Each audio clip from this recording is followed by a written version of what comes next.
जय हिंद दोस्तों, भारतीय के इस खास कार्यक्रम में आपका स्वागत है। मैं संदीप भारतीय भारतीय की टीम की तरफ से आपका स्वागत करता हूं। तो जैसे कि आपको पता है कि आज भारत के प्रधानमंत्री श्री नरेंद्र दामोदर दास मोदी आज ये 71 वर्ष के हो गए हैं। तो उसी इनके जो जन्मदिवस पे ही आज हम चर्चा करेंगे और इनके जीवन के बारे में आपको बताएंगे। और आप कमेंट्स में इनके जन्मदिवस पे शुभकामनाएं दे सकते हैं और हम ही चाहते हैं कि आप इनका जैसा प्रधानमंत्री के तौर पे जो इनका कार्यकाल रहा उस पर आप अपने विचार रखिए कमेंट्स में। आपको अगर इनका कार्यकाल अच्छा लगा तो आप वो लिखिए, अगर आपको लगा कुछ कमियां हैं और सुधार की ज़रूरत है तो आप वो लिखिए। तो जो कमेंट्स में आप अपने निष्पक्ष अपनी राय रखिए और बताइए कि आपको कैसा लगा नरेंद्र मोदी का जो दूसरी बार जो इनका कार्यकाल है प्रधानमंत्री के तौर पे, और आप इनको शुभकामनाएं भी दे सकते हैं। तो मैं इनके जीवन के बारे में आपको बताऊंगा। विकिपीडिया पे जो अवेलेबल है तो मैं आपको सीधा वो बताऊंगा। तो कई बार हम कोई रिपोर्ट हम देते हैं तो कई लोग कहते हैं कि जैसे निष्पक्ष नहीं है, कि कब किसी दूसरे चैनल के लिए है, किसी पार्टी को सपोर्ट करते हैं। तो भारतीय भी ऐसा चैनल है जो किसी एक पर्टिकुलर पार्टी को सपोर्ट नहीं करता। जो भी देश हित के लिए काम करेंगे उसको हम सपोर्ट करेंगे, और जो देश के लिए गलत करेंगे उसकी जो बुराई है हम आपको बताएंगे। तो विकिपीडिया पे जो इंफॉर्मेशन अवेलेबल है उसको हम आपको बताते हैं कि क्या लिखा है भारत के प्रधानमंत्री श्री नरेंद्र दामोदर दास मोदी जी के बारे में विकिपीडिया के ऊपर। तो नरेंद्र दामोदर दास मोदी का जन्म 17 सितंबर 1950 को हुआ। आज वो 71 वर्ष के हो चुके हैं और 26 मई 2014 से अब तक लगातार दूसरी बार वो भारत के प्रधानमंत्री बने हैं। तो पहले एक बार बन चुके हैं, 2014 में बने थे, 2019 में इलेक्शन हुए, फिर से ये बन चुके हैं। तथा वाराणसी के लोकसभा सांसद भी चुने गए हैं। तो ये जो सांसद हैं वाराणसी से हैं, वे भारत के प्रधानमंत्री पद पर आसीन होने वाले स्वतंत्र भारत में जन्मे प्रथम व्यक्ति हैं। इससे पहले वे 7 अक्टूबर 2001 से 22 मई 2014 तक गुजरात के मुख्यमंत्री रह चुके हैं। तो 2001 से 2014 तक 4 बार वो गुजरात के मुख्यमंत्री बने थे मोदी जी। और मोदी भारतीय जनता पार्टी भाजपा एवं राष्ट्रीय स्वयंसेवक संघ RSS के सदस्य हैं। तो जो ये इंफॉर्मेशन है सीधा मैं विकिपीडिया से आपको बता रहा हूँ, जो विकिपीडिया पे लिखा हुआ है वो सीधा इंफॉर्मेशन हम आपको पहुंचा रहे हैं। दीपक वार्ष्णेय जी, आपकी देश, भाषा और समाज के लिए निष्ठा वास्तव में बहुत सराहनीय है। बहुत बहुत धन्यवाद दीपक वार्ष्णेय जी। ये राष्ट्रीय कवि हैं, बहुत ही बढ़िया ये काम कर रहे हैं और देशभक्ति की ये कविताएं सुनाते हैं। और इनके संस्था भी है, हिंदी दिवस इन्होंने मनाया था अभी। तो आगे भी हमारी टीम इनके प्रोग्राम कवर करेगी। तो आपको बहुत बहुत शुभकामनाएं दीपक वार्ष्णेय जी। अब आगे बढ़ते हैं हम। तो वडनगर में एक गुजराती परिवार में पैदा हुए मोदी ने अपने बचपन में चाय बेचने में अपने पिता की मदद की। बाद में अपना खुद का स्टॉल चलाया।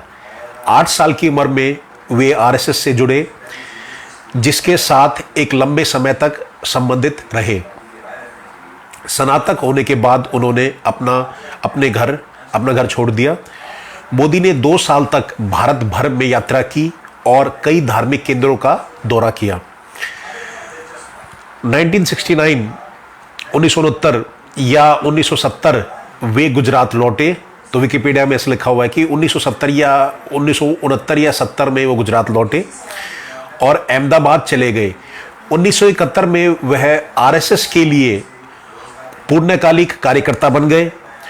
1975 में देश भर में आपातकाल की स्थिति के दौरान इमरजेंसी लगी थी। मैं आपको बता दूं, हमने पहले भी प्रोग्राम करे तो उसके बारे में कि इमरजेंसी में क्या हुआ था। जो देश पे एक इमरजेंसी थोपी गई थी और कहीं ना कहीं जो लोकतंत्र की जो के खिलाफ जो कार्य करा, तो वो बड़ा ही गलत हुआ था जो देश के लिए, मैं ये कहना चाहूँगा। तो आपातकाल में 1975 में देश भर में आपातकाल की स्थिति के दौरान उन्हें कुछ समय के लिए छिपना पड़ा था। मैं नरेंद्र मोदी जी की बात कर रहा हूँ। 1985 में वे बीजेपी से जुड़े और 2000 तक पार्टी पदानुक्रम के भीतर कई पदों पर कार्य किया, जहां से वे धीरे धीरे भाजपा के सचिव के पद पर पहुंच गए। भूकंप, गुजरात भूकंप, तो 2001 में भुज में भूकंप आया था। जिनको इसकी जानकारी नहीं है मैं आपको बता दूं, तो काफ़ी नुकसान हुआ था उस टाइम। भूकंप आया था भुज में। लगान मूवी थी जो आमिर खान की, जहाँ वहाँ शूट हुई थी, उसके बाद ही करीब 1 महीने बाद वहाँ उस जगह भूकंप आया था। और तो विकिपीडिया में लिखा है कि गुजरात भूकंप 2001 के बाद गुजरात के तत्कालीन मुख्यमंत्री केशुभाई पटेल, तो मोदी जी से पहले गुजरात में जो मुख्यमंत्री थे केशुभाई पटेल थे। केशुभाई पटेल के असफल स्वास्थ्य और खराब सार्वजनिक छवि के कारण नरेंद्र मोदी को 2001 में गुजरात के मुख्यमंत्री नियुक्त किया गया। तो गुजरात में जो भूकंप आया था, तो उसके बाद गुजरात के तत्कालीन मुख्यमंत्री केशुभाई पटेल के असफल स्वास्थ्य और खराब सार्वजनिक छवि के कारण नरेंद्र मोदी को 2001 में गुजरात के मुख्यमंत्री नियुक्त किया गया। एक चीज़ मैं आपको और बता दूं, जो विकिपीडिया पे जो लिखा होता है, आप ये मत मानिए बिल्कुल सब कुछ सही होता है या सब गलत है या सब सही है। हम एक निष्पक्ष चैनल है, इसलिए मैं सीधा आपको विकिपीडिया पे जो लिखा वो आपको पढ़ के सुना रहा हूं, और कोई भी विकिपीडिया पे जाके ये इंफॉर्मेशन वहां से ले सकता है। तो मोदी जल्द ही विधायी विधानसभा के लिए चुने गए।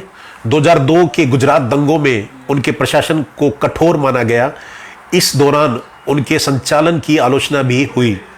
हालांकि सुप्रीम कोर्ट द्वारा नियुक्त विशेष जांच दल SIT को अभियोजन पक्ष की कार्रवाई शुरू करने के लिए कोई सबूत नहीं मिला। मुख्यमंत्री तौर पे उनकी जो नीतियों को, आर्थिक विकास को प्रोत्साहित करने के लिए श्रेय दिया गया। जो SIT का गठन हुआ था, तो उसमें कह रहे हैं कि कोई सबूत नहीं मिला गुजरात दंगों में उनके खिलाफ, और आर्थिक विकास को प्रोत्साहित करने के लिए उनको श्रेय दिया गया। वे गुजरात राज्य के 14वें मुख्यमंत्री रहे। उनके काम के कारण गुजरात की जनता ने लगातार 4 बार 2001 से 2014 तक मुख्यमंत्री चुना। गुजरात विश्वविद्यालय से राजनीति विज्ञान में स्नातकोत्तर डिग्री प्राप्त नरेंद्र मोदी विकास पुरुष के नाम से जाने जाते हैं और वर्तमान समय में देश के सबसे लोकप्रिय नेताओं में से हैं। और टाइम पत्रिका ने मोदी को पर्सन ऑफ द ईयर 2013 के 42 उम्मीदवारों की सूची में शामिल किया था। तो टाइम मैगजीन अमेरिका में छपती है, उसमें 2013 में पर्सन ऑफ द ईयर थे जो 42 लोग थे, उनमें से थे। इस बार मैं आपको बता दूं, जो 100 लोगों की सूची है जो टाइम में अभी 2-4 दिन पहले अभी रिपोर्ट आई थी उसमें, तो टाइम मैगजीन में उसमें मोदी का नाम है। जो बंगाल की मुख्यमंत्री हैं उनका नाम है ममता जी, उनका भी नाम है उसमें। और तो उसमें मोदी जी का नाम है टाइम में, मैंने ऐसे बताया। लेकिन उसमें जो अफगानिस्तान में जो आतंकवादी हैं, जो वहाँ के जो डिप्टी आप प्राइम मिनिस्टर कह लीजिए, उनका नाम भी उसमें शामिल किया गया है, जो बहुत ही शर्मनाक है। टाइम मैगजीन में अगर अफगानिस्तान में जो हो रहा है, अगर उसके जो डिप्टी प्राइम मिनिस्टर का नाम आता है, उनकी अगर कहीं ना कहीं तारीफ होती है, तो उस चीज़ को हम बिल्कुल सपोर्ट नहीं करते, वो गलत है। मैं आपको विकिपीडिया पे सुना रहा हूँ कि मोदी जी के बारे में जो लिखा हो, मैं आपको आगे इसमें लिखा है। अटल बिहारी वाजपेयी की तरह नरेंद्र मोदी एक राजनेता और कवि हैं। वे गुजराती भाषा के अलावा हिंदी में भी देश प्रेम से ओतप्रोत कविताएं लिखते हैं। तो कविताएं लिखते हैं जैसे अटल बिहारी वाजपेयी जी लिखते थे। उनके नेतृत्व में भारत की प्रमुख विपक्षी पार्टी भारतीय जनता पार्टी ने 2014 में लोकसभा चुनाव लड़ा।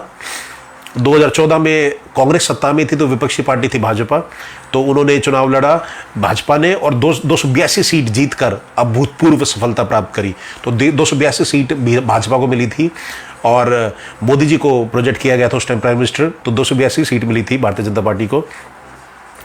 एक सांसद के रूप में उन्होंने उत्तर प्रदेश की सांस्कृतिक नगरी वाराणसी एवं अपने गृह राज्य गुजरात के वडोदरा संसदीय क्षेत्र से चुनाव लड़ा।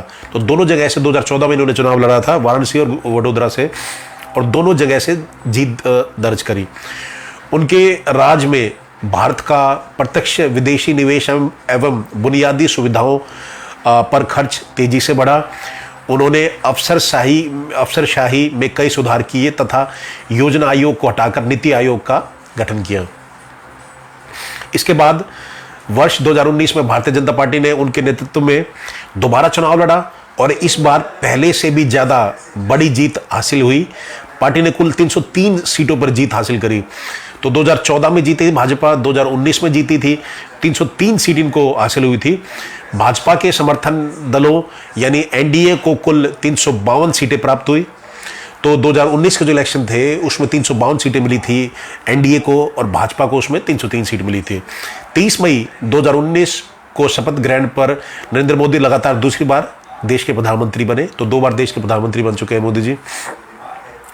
2019 के आम चुनाव में उनकी पार्टी की जीत के बाद उनके प्रशासन ने जम्मू एंड कश्मीर के विशेष राज्य का दर्जा को रद्द कर दिया। तो ये बहुत ही बेहतरीन कदम था जो धारा 370 हटाई थी। ये बहुत ही बेहतरीन जो काम किया, ये हम इस बात की हम तारीफ करेंगे भारत टीवी की टीम की तरफ से।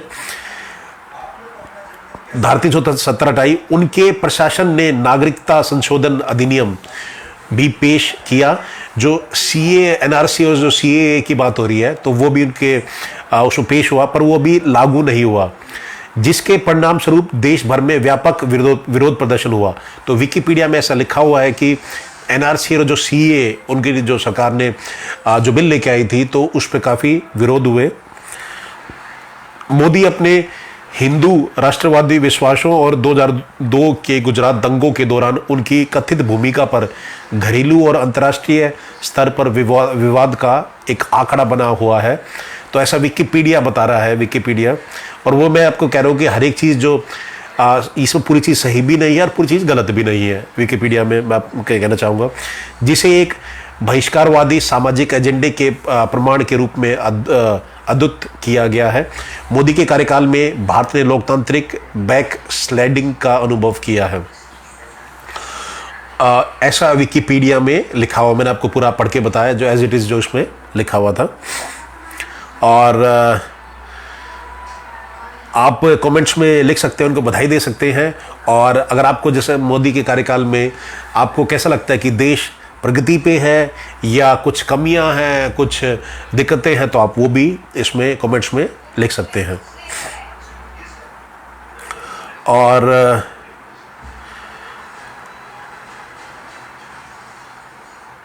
जैसे कि मैंने आपको बताया कि दूसरी इनका कार्यकाल है प्रधानमंत्री के रूप में। 4 बार ये गुजरात के सीएम रह चुके हैं। और जो सम्मान इनको मिले हैं, जो विकिपीडिया में लिखे हुए, मैं आपको पढ़ के सुना देता हूँ जो सम्मान, जो अवार्ड मिले हुए हैं। तो सऊदी अरेबिया से अब्दुल अजीज़ अल सऊद का आदेश, एक ये अवार्ड है जो उनको मिला है। और इसमें ये 3 अप्रैल 2016 को इनको मिला था। और सऊदी अरेबिया द्वारा गैर मुसलमानों को सर्वोच्च सम्मान जो दिया जाता है वो इनको मिला था।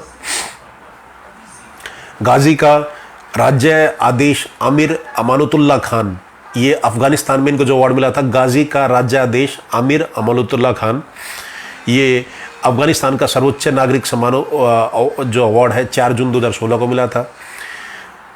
फिलिस्तीन राज्य का ग्रैंड कॉलर, ये 10 फरवरी 2018 को मिला था।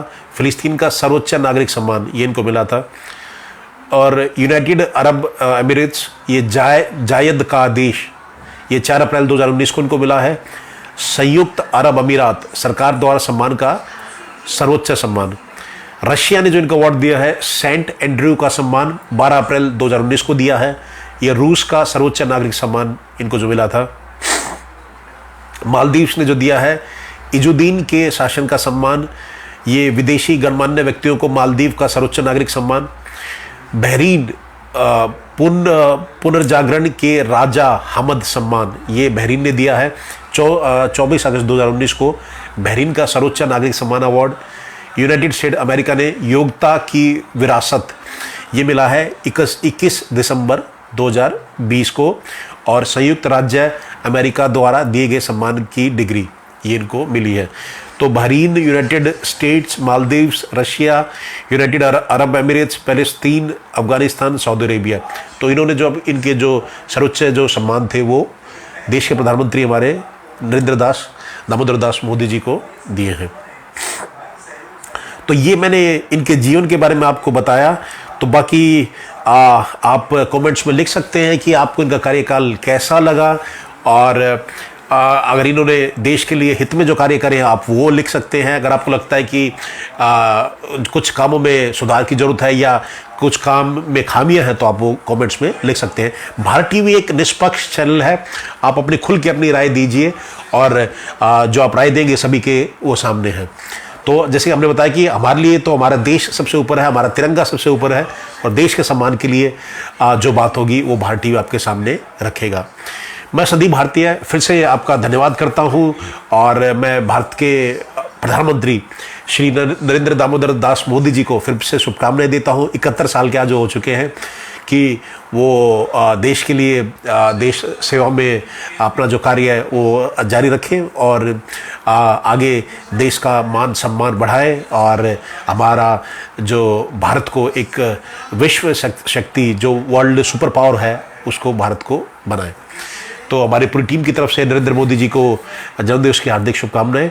मैं संदीप भारतीय आप सभी का जुड़ने के लिए बहुत बहुत धन्यवाद करता हूं। बाकी आप कमेंट्स में अपने विचार रख सकते हैं, और हमारी पूरी टीम की तरफ से धन्यवाद। जय हिंद, जय भारत।